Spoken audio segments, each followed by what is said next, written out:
नमस्कार, आप देख रहे हैं CME न्यूज़। मैं हूं रंजीत कुमार।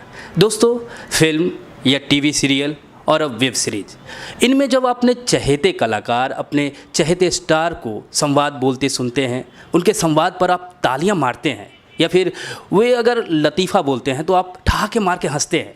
अगर वही संवाद इमोशन यानी भावुकतावश आपका चहेता एक्टर बोलता है तो आप रोते भी हैं, बिलखते भी हैं और बोलते हैं, वाह मेरा अदाकार कितना अच्छा काम किया है। लेकिन कभी आपने सोचा है, उस वक्त क्या सोचा है कि वो लाइंस लिखने वाला कौन होता है, उसके पीछे का असली कलाकार कौन होता है, या यूं कहे कि कलमकार कौन होता है। जी हाँ, आज हमारे बीच एक ऐसे ही कलमकार राइटर मौजूद है जो एक हीरो को हीरो बनाता है, एक अभिनेता को अभिनेता बनाता है। तो दोस्तों, हमारे बीच मौजूद है टीवी और फिल्मों के मशहूर राइटर शरद चंद्र त्रिपाठी। तो शरद जी से जानेंगे टीवी से फिल्मों का सफ़र कैसा रहा। शरद जी, अगर बात सफ़र की है, मतलब बात कहा जाए कि सफ़र कैसा रहा, तो बहुत कमाल रहा जी। और राइटिंग एक प्रोसेस है। मतलब सही तरीके से कहा जाए तो हर कोई मतलब ये बात कहता है कि टीवी से फिल्म लिखना कैसा अलग है। बेसिकली राइटिंग एक ऐसा प्रोसेस है जो आपके ऑब्जर्वेशन, इमोशंस, आपके थॉट प्रोसेस से आता है। तो राइटिंग कहीं डिफरेंट नहीं होती है।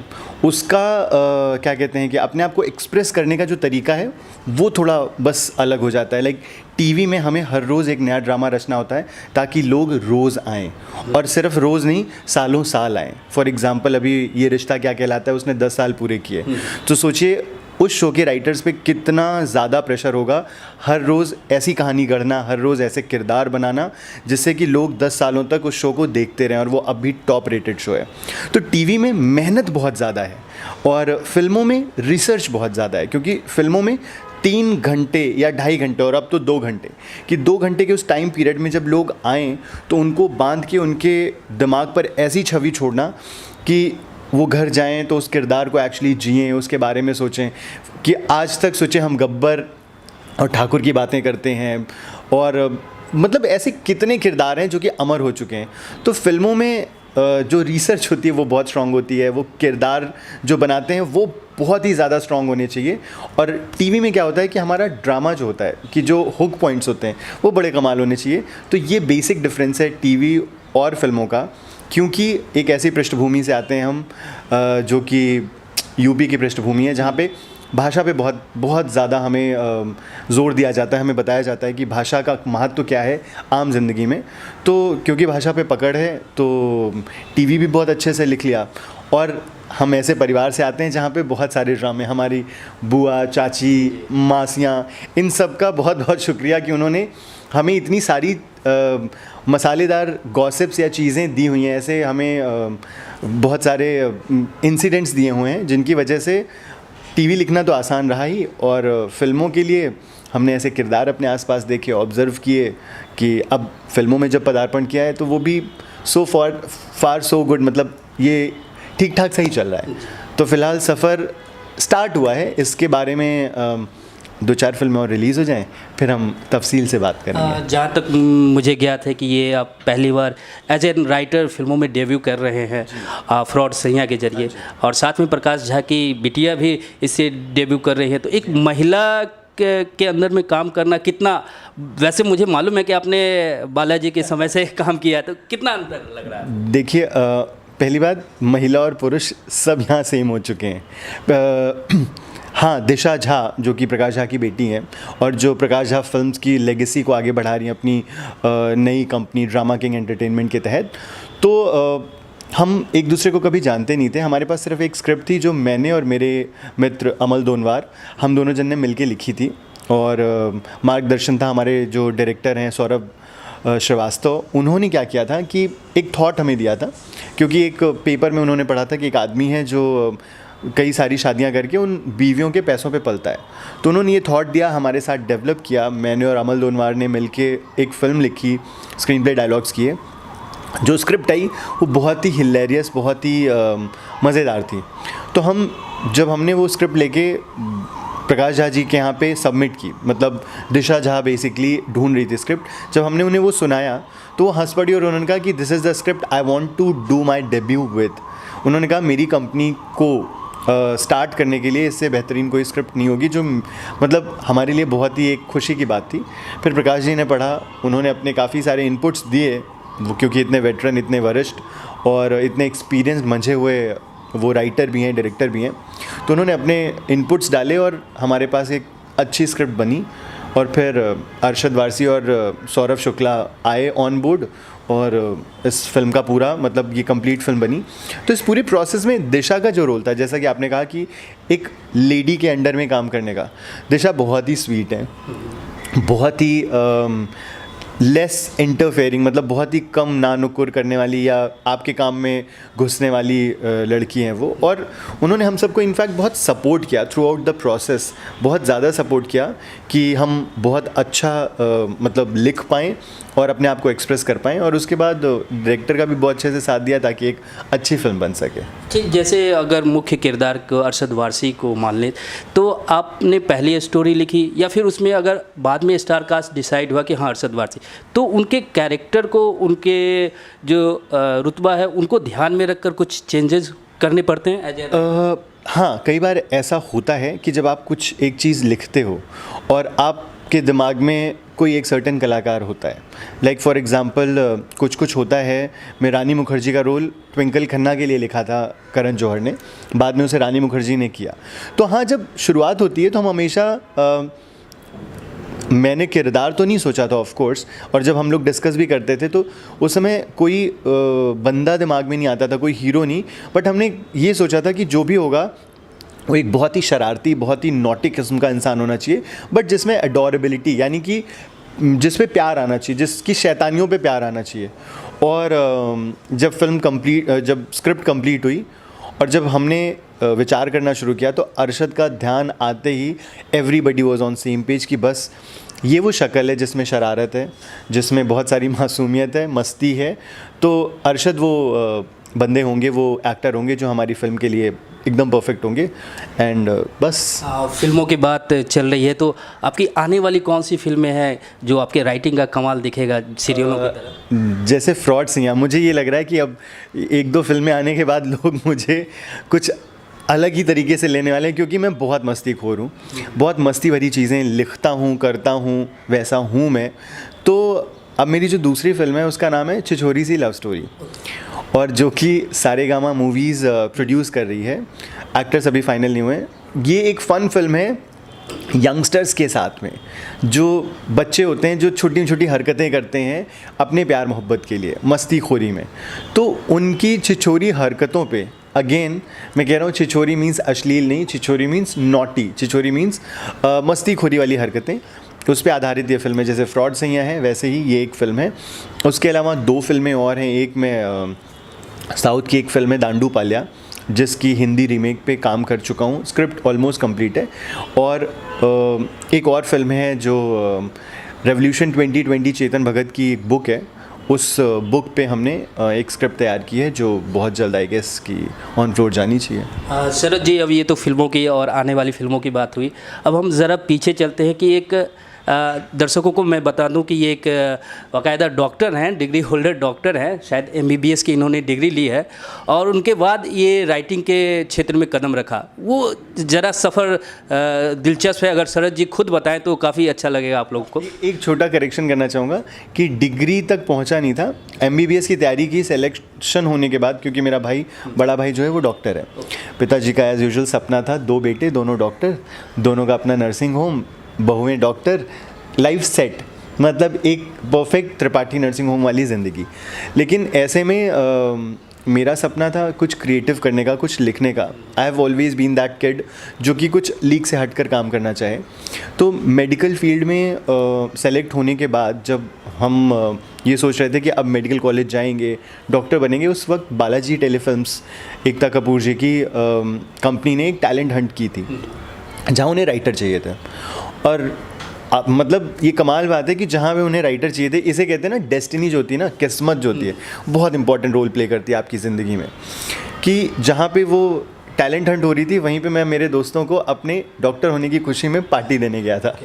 और समहाउ मुझे पता चला, मैं गया और वहाँ पे इंटरव्यू और रिटन टेस्ट हो रहा था, मैंने दिया and I got selected then and there, वहीं पे बस उसके बाद का सफ़र थैंकफुली इसलिए स्मूथ रहा। लोग यहाँ आके ना मुंबई में अपनी जब स्टोरी सुनाते हैं कि उनके साथ ये हुआ, सड़कों पे रहे, बड़ा पाव खा के जिए, पानी पी के जिए, हम लोग के लिए टच वुड इतना सही रहा कि एकता मैम ने हमें घर दिया था, गाड़ी दी थी, खाना पीना सब मिलता था। इनफैक्ट वॉशिंग मशीन और वॉशिंग पाउडर तक प्रोवाइड किया था बालाजी ने।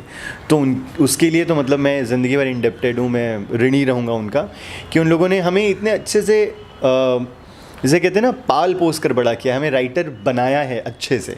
तो या थैंक्स टू बालाजी। और बस वो सफ़र इतना कमाल था कि कभी पता ही नहीं चला कि हम मतलब स्ट्रगल कर रहे हैं यहाँ पे, कभी पता ही नहीं चला। राइटिंग में भले स्ट्रगल रही हो, पर जीवन में बहुत ही मतलब I am one of those lucky ones कि जिसने मुंबई में बहुत अच्छे से स्मूथली अपनी जगह बनाई। शरद जी, ये तो कहानियों की बात हुई कि आप कहानी कहते हैं, लिखते हैं, संवाद लिखते हैं, स्क्रीन पे क्या चल रहा है स्क्रीन प्ले के ज़रिए कहानी कहते हैं। मुझे जहाँ तक मालूम है कि आप कविता भी अच्छी लिखते हैं, और पहला प्यार और पहली कविता कोई भूलता नहीं है। तो हम दर्शकों को चाहेंगे कि अगर वो पहली कविता आपके जहन में ज़रूर होगा, अगर वो बताएं। देखिए क्या होता है कि हाँ, writing is a form of expression. आप लिखते हो जब, तो आप अपने आप को एक्सप्रेस करते हो बेसिकली।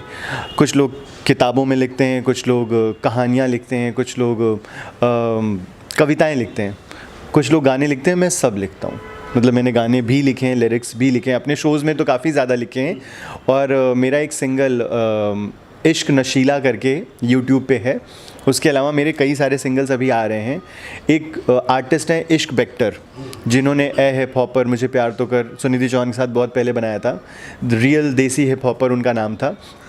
तो इश्क बेक्टर के साथ में अभी मेरे सिंगल्स आने वाले हैं बैक टू बैक 2-3। तो ये सब लिखते हुए कविता का शौक़ हुआ, क्योंकि कविता एक ऐसी चीज़ है जो आप दिल से अपनी बातें सोचते हो। मैं स्पेशली जब नॉस्टैल्जिया का दौर चलता है, जब यादों का दौर चलता है, तो मैं उन चीज़ों के बारे में लिखता हूँ। और क्योंकि स्कूल के उस दौर से गुजरते हैं जब सबको प्यार व्यार होता है, तो तब की बातें मैंने कुछ लिखा था कि नई दुनिया में वो किस्सा पुराना याद रहता है, अपने बचपन का हर वो गुज़रा ज़माना याद रहता है, भले सर की कही बातें कभी सर में नहीं डाली, पर उसका कोचिंग अक्सर लेट आना याद रहता है। और सर्दियों में जो मिलने के लिए पहली बार पहना, सर्दियों में जो मिलने के लिए पहली बार पहना, भले कुछ भी हो वो स्वेटर पुराना याद रहता है। और अपनी कॉपी के पीछे नाम उसका लिख के चूम लेना, हर किसी ने कॉपी के पीछे लिखा होगा कि अपनी कॉपी के पीछे नाम उसका लिख के चूम लेना, फिर उसको काट कर ड्राइंग बनाना याद रहता है। और भले हाँ डेटिंग वगैरह आज हमने सीख ली, लेकिन उसके संग छत पे छुप के मठरी खाना याद रहता है। तो ऐसी ये नॉस्टैल्जिया भरी एक पोएम थी जो मैंने लिखी थी कभी। मैंने इसको वाह वाह क्या बात है में भी पढ़ा था। तो बस ये सारी चीज़ें जिसके लिए आपने लिखा, वो प्रेम पत्र के ज़रिए उस तक पहुंचा कि नहीं पहुंचा? ये कमाल बात ये है कि जब पहले जो बचपन का इश्क होता था वो बड़ा एक तरफ़ा और बड़ा शिद्दत वाला होता था। तो सबसे कमाल चीज़ है कि ये जब मैंने लिख के सुनाया और जब फेसबुक पे पोस्ट किया और जब उसने पढ़ा जिसके लिए लिखा था, तब तक उसकी डीपी मैंने देखी तो वो अकेली नहीं थी, उसके साथ उसके हस्बैंड भी थे। और जहाँ पे कि मुझे रब ने बना दी जोड़ी टाइप्स की कमेंट करनी पड़ी जब उसने मुझे लिखा नाइस डियर किसके लिए लिखा है। तो ऐसे हादसे और ऐसे एक तरफ़ा जो दिलजले कवि होते हैं बहुत मिलेंगे आपको। बेसिकली कविता अधूरी मोहब्बतों से ही आती है। बात आपने बिल्कुल सही कही कि कविता अधूरी मोहब्बतों से ही आती है। चलिए अब थोड़ा ट्रैक चेंज करते हैं। आप एक राइटर सक्सेसफुल हैं और बीच में आप डांसर भी बने नचवलिए के ज़रिए, शायद साल 2015 था। तो क्या आप फिर से कोई नया रियलिटी शो करना चाहेंगे?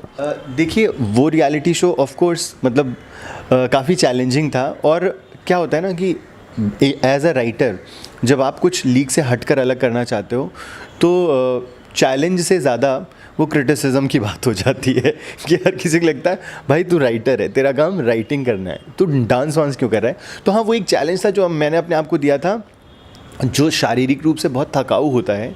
तो आने वाले टाइम में फ़िलहाल मेरा जो मकसद है अब, क्योंकि एट द सेम टाइम एक बात कही जाती है कि जैक ऑफ ऑल ट्रेड्स और मास्टर ऑफ नन जो होता है वो अक्सर क्रिटिसिज्म का पात्र बनता है।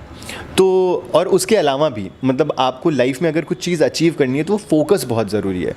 और मैं अगर अपनी एनर्जीज़ को कई अलग अलग चीज़ों में बांटूंगा तो कहीं ना कहीं शायद मैं मेरी मंजिल तक पहुंचने में डिले हो जाएगा। और अब फ़िलहाल का मेरा लक्ष्य है कि बहुत जल्द 2-3 फिल्में करूं और उसके बाद एक अच्छी सी फिल्म कोई डायरेक्ट करूं, मेरा फिर प्रोडक्शन में जाऊं, 1-2 शोज़ मतलब प्रोड्यूस करूं। प्रोडक्शन हाउस मेरा ऑलरेडी सेटअप हो चुका है। तो अब जो क्या कहते हैं कि मेरा लक्ष्य जिसे कहते हैं ना, तो I don't want to be a star, I want to be a star maker. तो इस कड़ी में किसी रियलिटी शो का हिस्सा बनने के बजाय मैं एक रियलिटी शो बनाना या प्रोड्यूस करना चाहूँगा। तो that's the new thought process and new लक्ष्य ऑफ माय लाइफ। एक अब राइटर एक प्रोड्यूसर की तरफ बढ़ रहा है कि हाँ वो नई सोच डेवलप करे।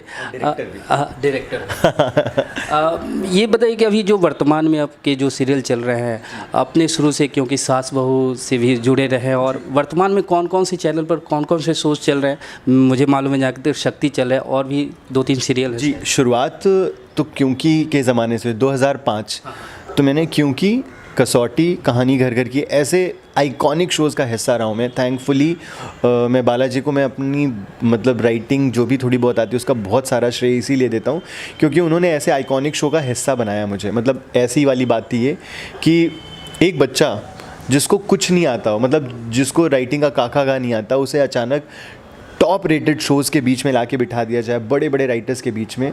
तो आप सोचो वो हम लोग का एक्सपोजर कितना बड़ा रहा होगा। तो वहाँ से कहानी शुरू हुई।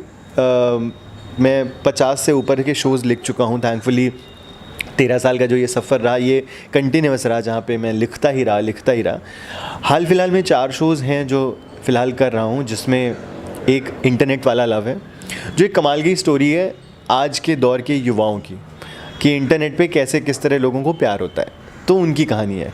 उसके बाद शुरू हुआ है एक नया शो 6:30 पे, इंटरनेट वाला लव कलर्स पे आता है। 7:30 बजे मनमोहिनी शुरू हुआ है जो कि एक चुड़ैल की कहानी है, रेत की चुड़ैल जो कि 500 सालों से अपने प्यार का इंतज़ार कर रही है, अधूरे इश्क का। इस मतलब अगर इस कहानी को कहा जाए कि कहानी है चुड़ैल की, लेकिन उसमें भी इश्क वाला एलिमेंट बहुत स्ट्रॉन्ग है। तो अगेन बहुत ही रिलेटेबल, बड़ा ही कमाल का सब्जेक्ट, लिखने में मज़ा आता है। फिर 8 बजे आता है शक्ति जो एक आम लड़के और एक किन्नर की प्रेम कहानी है। और जो शो के माध्यम से हम ये बात कहना चाहते हैं कि ह्यूमैनिटी जो है, मानवता जो है, वो सारी चीज़ों से ऊपर है। हम जो हिंदू मुस्लिम ये वो लड़ाइयाँ करते हैं, उन सबसे परे इस शो के माध्यम से हम ये बात कहना चाहते हैं कि भाई मानवता सर्वोपरि है, सबसे ऊपर है। तो कैसे एक लड़के को एक किन्नर से प्यार हुआ है, इस बारे में पूरी कहानी है। और अगेन वही कि एक फ़न जोन में मस्ती, इश्क, प्यार, ड्रामा सब कुछ है। फिर 10:30 बजे की कहानी है विश कन्याओं पे आधारित सितारा, जो कि कलर्स पे आता है। ये थोड़ी फैंटेसी लैंड की कहानी है। मतलब विश कन्याएँ होती थी जो कि अब नहीं होती, बहुत सालों पहले। और ये कोई मिथ नहीं है, रियल घटनाएं हैं। बट उस रियल घटना के उन कुछ किरदारों को लेके हमने एक पूरी फैंटेसी एक दुनिया बनाई है जहाँ पे कि हम लोगों का मनोरंजन कर सकें। तो वो एक अलग लेवल की कहानी है। तो इन 4 कहानियों के साथ फ़िलहाल मैं टीवी में काफ़ी सक्रिय हूँ और 2 नए शोज़ हैं जिन पे कि काम चल रहा है जो बहुत जल्द आने वाले हैं। शरद जी, ये जैसे कि अभी एक ट्रेंड सा चल पड़ा है, चुड़ैल डायन की कहानी, लगभग हर चैनल पर एक शोज़ तो आ ही रहा है चुड़ैल डायन की कहानी। तो क्या इस राइटर पर भी दबाव होता है कि हाँ दर्शक अगर इसे चाव से देख रहे हैं तो हमें भी एक दूसरा शोज़ देना है? जी देखिए, क्या है बात सिंपल सी कि अगर मार्केट में रसगुल्ले की अगर ज़्यादा डिमांड है तो हर दुकान वाला रसगुल्ला रखना शुरू कर देगा। आप अगर देखिए कि किसी भी दुकान पे जाइए, मैगी बहुत बिकती है। क्यों? ओवर द पीरियड लोग मैगी खरीदने लगे क्योंकि वो रेडी टू मेड वाला फूड है। वैसे ही जो चुड़ैल और डायन के जो किस्से कहानियाँ हैं, हम में से आई थिंक 90% लोगों ने जब बचपन से वो बड़े हो रहे थे तो कहीं ना कहीं उन्होंने चुड़ैल और डायनों की कहानियाँ सुनी थी। उनको घर में बताया जाता था या फिर डराया जाता था कि ये काम मत करो वरना चुड़ैल आ जाएगी, डायन आ जाएगा, भूत आ जाएगा। तो जब हमारे साथ वो एक किस्सा जुड़ा रहा है बचपन से, उसी किस्से को अगर एक क्या कहते हैं कि मतलब मूर्त स्वरूप दे दिया जाए, एक कहानी का स्वरूप देके, एक डेली सोप का स्वरूप देके टीवी पे रखा जाए तो लोग बड़े चाव से देखते हैं। और इसलिए नहीं कि अरे ये सब क्या है, मतलब वो एक्चुअली ये जानना चाहते हैं कि भूतों को लेके क्या कहानियाँ बन सकती हैं। इन्जॉय करते हैं क्योंकि हम बहुत सारे ड्रामे रचते हैं, तो उस वजह से रेटिंग्स भी आती है। और एक शो जो जितने भी लोग, अगर कई लोग क्रिटिसाइज़ भी करते हैं, मैं उनको ये बताना चाहता हूँ, एक शो से हज़ारों ज़िंदगियाँ जुड़ी होती हैं, बहुत सारे एक्टर्स, टेक्नीशियंस, बहुत सारे लोग, तो उन सब का घर उस शो से चलता है। उसके अलावा पूरा हिंदुस्तान देखता है और एंटरटेन होता है। तो जब ये सारी बातें होती हैं और उनमें भी हम ये एलिमेंट रखते हैं कि नो मैटर वॉट, सच्चाई की ही जीत होती है, सात्विकता की ही जीत होती है, ऑनेस्टी की ही जीत होती है, हम ये सारे एलिमेंट्स भी उसमें डालते हैं ताकि लोगों को मनोरंजन के साथ साथ सीख भी मिलती रहे। तो क्योंकि ये दौर है, क्योंकि लोग पसंद कर रहे हैं, इसलिए हमने ये सारे एलिमेंट्स डाल के, और हर चैनल को ये एक चाहिए, क्योंकि भाई मतलब दौड़ भाग वाली रेस है ये, जहाँ पे कि हर किसी को आगे बढ़ना है। तो अगर हमारे लिए चुड़ैलें डायनें चल रही तो हम वो चलाएंगे, पहले सास बहू चलता था तो वो चला रहे थे, आने वाले टाइम में अगर यूथ की बातें होंगी तो हम शायद वो चलाएं। अब फिर से राइटिंग की तरफ आते हैं। जैसे कि यूपी या बिहार साइड में अगर कोई राइटर बनना चाहता है तो उसके पीछे एक पर्दा लगा रहता है कि हाँ ये झोला छाप होगा, शायद आपकी फैमिली में भी होगा विरोध हुआ कि हाँ ये कहाँ चल गया डॉक्टर बन के भाई राइटर बनने, कैसे आमदनी होगी।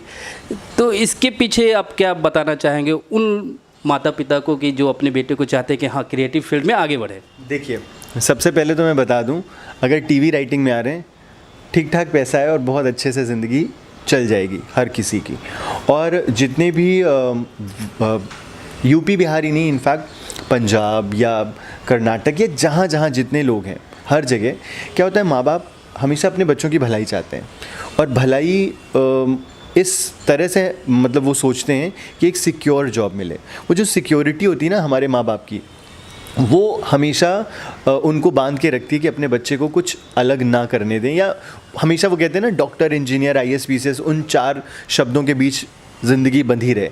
क्योंकि आप खुद सोचिए, अगर हम जैसे घर से चलते हैं, हम कहीं पे भी जाना चाहते हैं तो हमेशा एक सिक्योर वे ढूंढते हैं ना। हम कभी नहीं चाहेंगे कि यार अगर एक स्थान से दूसरे स्थान जाना है तो हम उस बस पे जाएं जहाँ पे कि आराम से हमें सीट मिल जाए। हम कभी नहीं चाहेंगे कि धक्का मुक्का खाते हुए कोई एक ऑटो में 4 लोगों के साथ घुस के जाएं, क्योंकि वो पलट सकता है, कुछ भी हो सकता है। ऐसे ही माँ बाप हमारी जीवन की गाड़ी को ना बड़ी स्मूथली चलते हुए देखना चाहते हैं। वो नहीं चाहते कि हमारे बच्चों को स्ट्रगल झेलनी पड़े।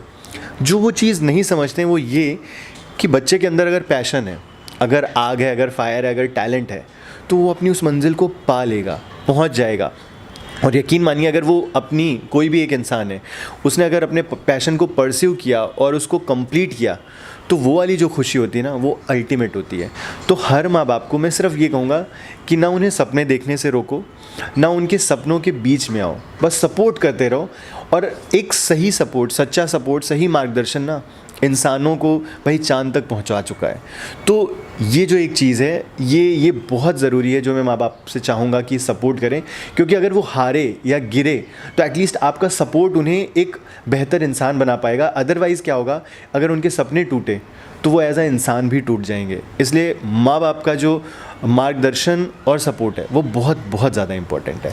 अंत में बस मैं ये जानना चाहूँगी, जो नए राइटर आना चाहते हैं इंडस्ट्री में, वो कैसे वो स्ट्रगल करें या किस दिशा, सही दिशा उनको क्या मिलना चाहिए? मैं आपको एक कमाल चीज़ बताऊँ आज के डिजिटल युग की, कि एक दौर था कि लोगों ने शायद पूरी ज़िंदगी में राजेश खन्ना या देवानंद या दिलीप कुमार साहब को शायद 2 या 4 बार देखा हो। कि जब वो जाते थे तो लोग कहते थे ट्रैफिक लग जाता था, ब्लैक कपड़े पहनना मना था देवानंद साहब को, क्योंकि वो लोग अप्राप्य थे। मतलब you can't reach out to them. वो हमारे लिए चांद थे, हम जिन्हें दूर पे या पर्दे पे देखते थे। आज ये दौर है कि लोग बच्चन साहब को, या फॉर एग्जांपल आज के सुपरस्टार्स जितने रणवीर सिंह, रणबीर कपूर को डायरेक्टली इंस्टाग्राम या ट्विटर पे टैग करके प्यार जता सकते हैं या गालियाँ दे सकते हैं। ये डिजिटल वर्ल्ड की सबसे बड़ी ताकत है।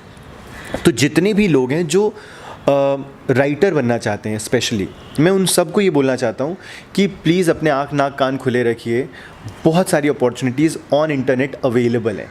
आपको 2 चीज़ें करनी है। पहली कि आप अपने टैलेंट को तराशते रहिए। आप गांव के किसी छोटे से कोने कस्बे में भी हैं ना, अगर आप में वो आग है, अपना ऑब्जर्वेशन पावर बहुत कस के तैयार रखिए, अपने कैरेक्टर्स बहुत नए, बहुत अच्छे रखिए, और सबसे बड़ी बात, अपडेटेड रहिए। ये देखिए कि दुनिया में क्या क्या हो रहा है। इंटरनेट की पावर जियो ने शायद मतलब गांव खेड़े तक पहुंच चुके हैं। इंटरनेट से जुड़े रहिए और देखते रहिए कि कहाँ पे क्या क्या हो रहा है, क्योंकि आपको नहीं पता है जो आप वहाँ पे सोच रहे हो वो यहाँ पे बन चुका है। तो अपडेटेड रहिए, उन चीज़ों के बारे में सोचिए, इंटरनेट पे डालिए, लोगों से बात कीजिए, लोगों को बताइए। आपके पास कोई भी अगर स्क्रिप्ट है तो ऐसे फिल्म राइटर एसोसिएशन बहुत सारी वो हर साल एक स्क्रिप्ट कॉन्टेस्ट करता है, जिसको कि अभी आमिर खान साहब ने ही जिसके बारे में एक अपील की हुई है। आप उसको सर्च कीजिए, अपनी स्क्रिप्ट्स वहाँ भेजिए। मुंबई आना चाहते हैं, मुंबई आइए, लोगों से मिलिए। हर कोई ट्विटर, फेसबुक या इंस्टाग्राम पे मौजूद है, आप उनसे कांटेक्ट करेंगे। अच्छे कंटेंट की तलाश हर किसी को हर युग से लेके आगे आने वाले हर युग तक रहेगी। तो अपने आप को कहीं पे भी छोटा मत समझिए, और विनम्रता जो है वो बहुत इंपॉर्टेंट है एक आर्टिस्ट के लिए। जितना आप ऑनेस्ट रहेंगे अपने काम के साथ में, उतना ही अच्छा और कमाल काम होगा। तो बस लगे रहिए एंड देखिए फिर सफलता कैसे नहीं मिलती। शरद जी, मुझे लगता है कि ये इंटरव्यू नए राइटरों के लिए काफ़ी अच्छा रहेगा, वो कैसे आगे बढ़ें और अपना नाम कमाएं। शरद जी, आपको जैसे आप सीरियल में हिट रहे, हमारा चैनल और हम चाहते हैं कि आप फिल्मों में भी उसी तरह सुपरस्टार राइटर बने, और राइटर की एक अहमियत जो सलीम जावेद की परंपरा को भी आप कायम रखें कि हाँ, फिल्म लोग देखने जाए सिर्फ स्टार के नाम बदौलत, राइटर के भी बदौलत कि हाँ भाई शरद की फिल्म आ रही है तो हम लोग देखने जाए। जी बिल्कुल। तो इस वीडियो में इतना ही। आप बने रहिए हमारे चैनल के साथ और देखते रहिए CMA न्यूज़। Thank you.